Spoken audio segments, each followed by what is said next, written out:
I know that your mother was protecting you not only from Al, which is your father and he loved you. It was for what he would have done or Puff would have done to him. Quincy Combs, son of a music mogul like Diddy, faces challenges in his life due to his father's unflinching duty. One of Diddy's bodyguards, a walking wall of muscle, looks more like a superhero henchman than an average security detail. One of his sons might take it as a sign that Christian wants to be a gangster. The story revolves around the father-son dynamic at play, where Diddy's son is constantly caught in the crosshairs of his father's unflinching duty. The father-son dynamics include not inviting men to private parties, as they fear that they will be taken advantage of and take their head off. Christian's father's swagger and penchant for controversy also play a role in his son's behaviour. Quincy and Christian Combs have been attending crazy parties and have experienced strange reactions from others. They have inherited some of Diddy's less polished traits, such as a talent for making headlines, sometimes for the wrong reasons. This dynamic between the father-son and son highlights the importance of maintaining a high level of protection and respect for one's father's reputation. In conclusion, the story highlights the challenges faced by Diddy's son, Quincy, and Christian Combs in their relationship, and the challenges they face in their pursuit of fame and success. The text discusses a conversation between two individuals, one of whom is a former member of the infamous club Diddy, and another who is involved in a scandal. The conversation revolves around Diddy's desire to be the better person in the club and his desire to advocate for mentorship programs for entrepreneurs. The conversation also touches on the personal issues surrounding his brother, Justin Combs, who was involved in a controversial UCLA altercation in 2015 and was charged with misconduct. The conversation also touches on the alleged involvement of Diddy in a video involving Stevie J. Smalling and his involvement in the TMZ scandal. The author criticizes Diddy for being a narcissist and argues that he should not be in public, as it would not garner public sympathy. They also apologize to Big's mother for putting her son in such a position and suggest that he could have been put in jail. The text also touches on the possibility of Diddy getting involved in money laundering. Given his extensive network of over 18 companies, the author suggests that the easiest way to avoid jail time is to find someone to handle the money laundering, as he had over 18 companies dealing with him. In conclusion, the text highlights the complex relationship between Diddy and his family, the challenges they face in their careers, and the potential consequences of their action. It also highlights the importance of understanding the complexities of relationship and the potential consequences of actions taken by others. The text discusses the alleged shadiness surrounding Quincy Walling's business and his family, particularly his daughter Justin. The government wouldn't ask for all the tax papers for the last 3 years of any of his companies if they didn't think something was going on.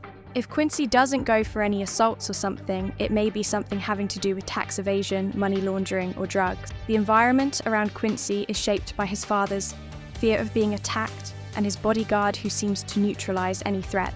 This environment shapes Quincy's fear, as narcissists and people of his caliber do to many people around him. Some believe that Quincy was brainwashed, while others believe Justin was too strict with his mother, Misa.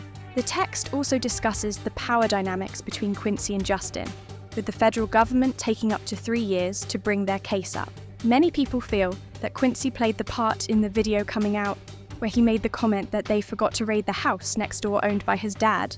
The text also mentions the LA and Miami raid, but the author believes that the video was released over King K's comment. The bodyguard's presence represents something much deeper than just the physical presence of the bodyguard. Quincy lives under the shadow of fame, which is a world that Quincy is born into, unlike most people who worry about mundane things like losing their car keys. In a world where trust is scarce and privacy is a myth, Diddy's bodyguard serves as a 24/7 chaperone for his empire. Quincy, on the other hand, has a 24/7 chaperone who looks like he's ready to step into a boxing ring at any moment. However, it will be difficult to prove that Diddy's weapons were in his house with no serial number, as he had other grown people living in there.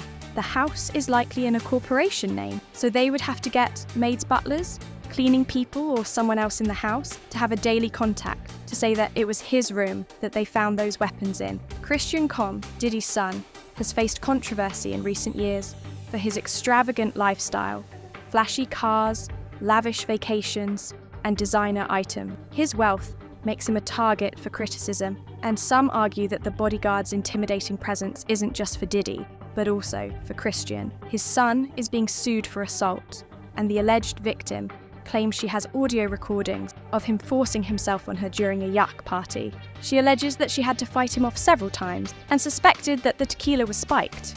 Diddy's bodyguard is not just there to protect the family from external threat, but also to keep everyone in line for someone like Christian, who thrives on living large and making a statement. However, having a bodyguard who is essentially a walking non-nonsense policy might feel more suffocating than reassuring. People don't understand that there are people who have stuff on Diddy from way back, and lawyers would not fight it or take it.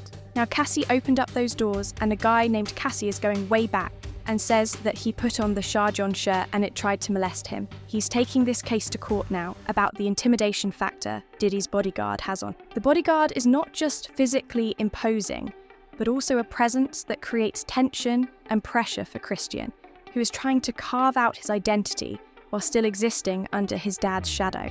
This kind of vibe can feel less like protection and more like a constant reminder that every move he makes is being watched, not just by the paparazzi. Christian's friends may be greeted by a man who looks like he trains for the apocalypse, or when he is trying to enjoy a night out, only to have the bodyguard silently scanning the room like he's expecting a coup for someone who's already navigating the pressures of fame and family legacy.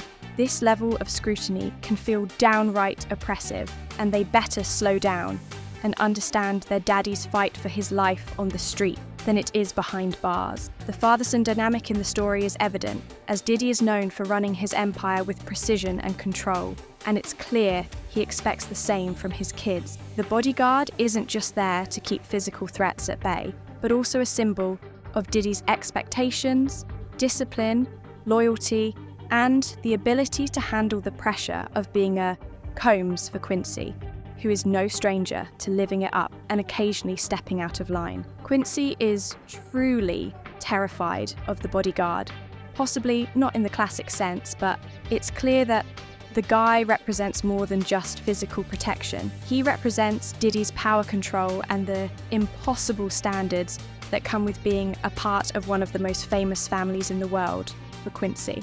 In conclusion, the bodyguard's presence creates tension and pressure for Christian, who is trying to navigate the pressures of fame and family legacy while still trying to carve out his identity. The bodyguard's presence serves as a symbol of Diddy's expectation, discipline, and the impossible standards that come with being part of one of the most famous families in the world.